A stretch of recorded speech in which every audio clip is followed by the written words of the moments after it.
Cyborn. The office could have been spacious, bright, and sophisticated if it wasn't trying so hard to look like a crummy noir detective joint. The faded brown leather settee with the unmatched easy chairs screamed cliché. A collection of venerable magazines 50 years out of date splayed across an antique library table next to an open bottle of hooch was a blatant and quite desperate attempt to add a touch of nonchalance.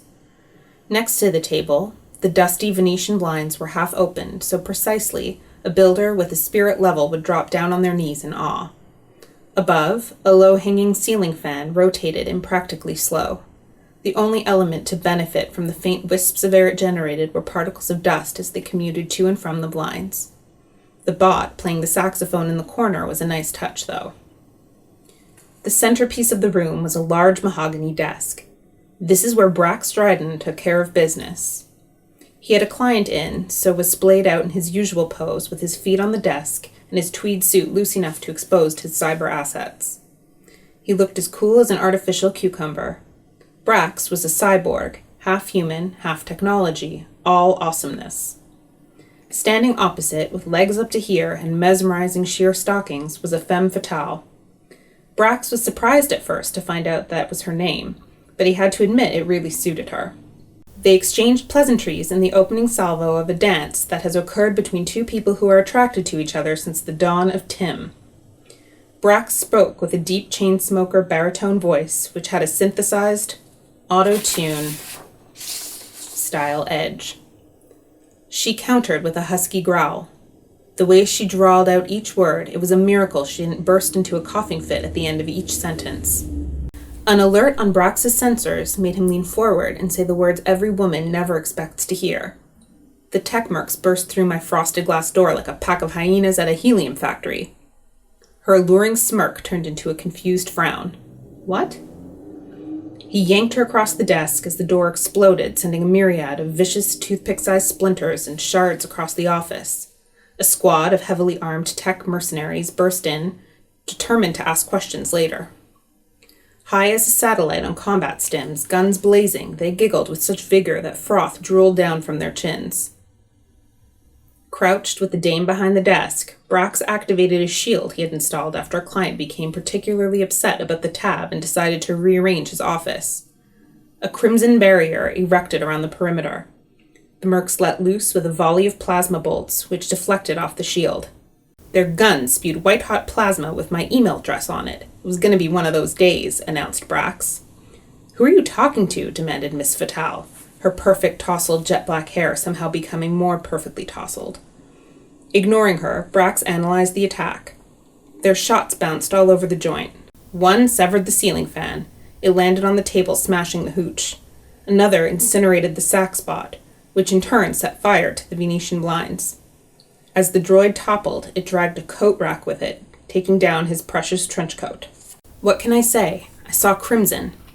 His vision did indeed turn red as his cybernetic components geared up for combat. It was time to give the joint a Jackson Pollock makeover. Brax locked lips with the femme fatale. Her eyes widened, then softened, then widened again as he nudged her into the alcove of a panic room which opened behind her.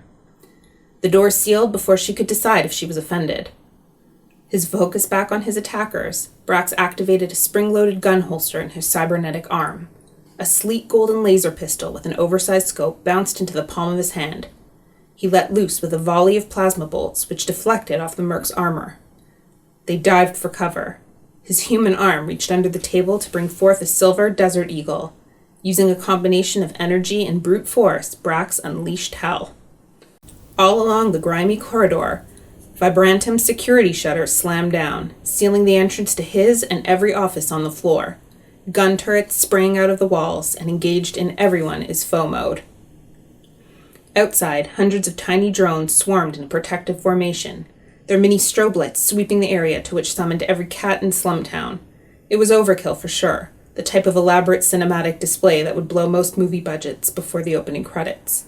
As it was, this emptied the last lot notes out of Brax's non-existent defense account. Back in the office, Brax was taking chunks out of the merc's armor. His cybernetic vision targeted vital areas which he blasted with a bullet from the Desert Eagle, followed up with a blast in precisely the same point with a plasma bolt. One of the mercs, Ted, a part-time accountant, panicked when the armor plating his shoulder detached itself and went on a spin around the office. He turned to make a strategic runaway, only to find the door sealed. Ted attempted to remedy the situation with a blast from his little friend at point-blank range, only to find the plasma bolt deflecting off the vibrantum and striking him on the noggin at point-blank range. His commanding officer, Mike, a part-time serial killer, observed Ted going down, twitching like a sack of electrified eels. Mike assessed the situation with the cold, calm determination of a man who had been on 40 mercenary gigs, including this one. His tactical display confirmed their weapons could not penetrate the shield around the target's desk, nor the sealed door. It was time for brute force and more drugs. He barked a command which actually sounded like a dog announcing the arrival of the postman. As one, the 5 remaining conscious mercs holstered their weapons.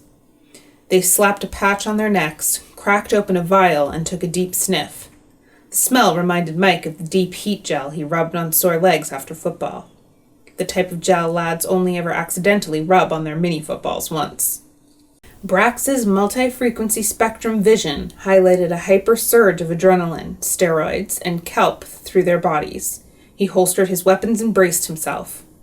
Mike's eyes bulged in the back of his head, which felt weird but breathtaking at the same time. He had 360-degree vision and wondering if this was how spiders viewed the world before all rational thought was replaced by primal rage. He roared. His men shouted in response. They charged, only to find a cyborg hoisted desk charging towards them. The makeshift battering ram knocked the assailants to the ground. Like a group of cliché movie ninjas, they flipped to their feet and engaged Brax in hand-to-hand combat. Brax Dryden in action was like poetry in motion. 2 entities functioning together in perfect harmony. His cybernetic attributes blocked every blow, while his human limbs dealt out the pain. Every jab, punch, kick, elbow, and headbutt targeted a nerve ending, broke bones, or squashed nads. 2.8 minutes later, the mercs were a broken mess on the blood-stained carpet. It was less Jackson Pollock's, more Turner Prize material. As he surveyed the carnage and began assessing the costs, a faint beeping registered on the periphery of his enhanced auditory node. It took 3 nanoseconds to analyze the sound, locate the source, and formulate a course of action. Problem with the dame was, said Brax as he strode over to the panic room, she had a killer body, but a great big bomb where most people have a heart. The door opened, and out stepped the femme fatale, all smiles. The smile faded when Brax ripped open her blouse to reveal an exposed ribcage constructed of sinewy plastic. Wires interlaced with silicone gel packs were packed in tightly around a crude, old cartoon-style bomb.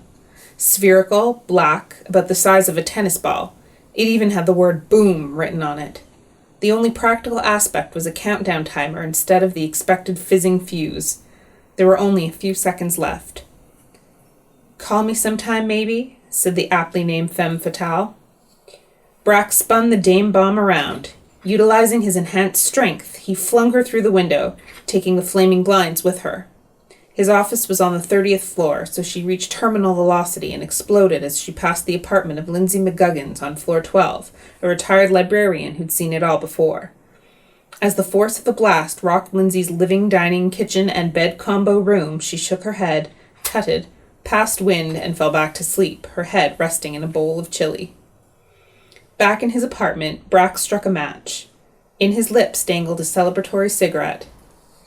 He adopted a specific pose, one always associates with the hero after vanquishing the enemy, and announced to the chaotic mess, that was his apartment, "No one messes with Brax Dryden, private AI." That was when his world turned upside down, and nothing was ever the same again. His internal diagnostic systems flashed up critical alerts reporting internal breaches and virus detections. Brax Dryden was 2 entities merged together, Dryden being the human part of the symbiotic relationship. It had been quite a few years since Dryden had utilized his thought processes without cybernetic augmentation. Now Dryden blinked in surprise as he found himself becoming separated from the artificial intelligence known as Brax. "That's when my legs did the turn-to-jelly tango and I ate carpet," he heard himself uttering in one final act of bravado.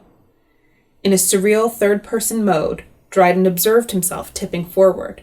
He felt like he was slipping away, falling from a cliff edge. He tried calling out to Brax.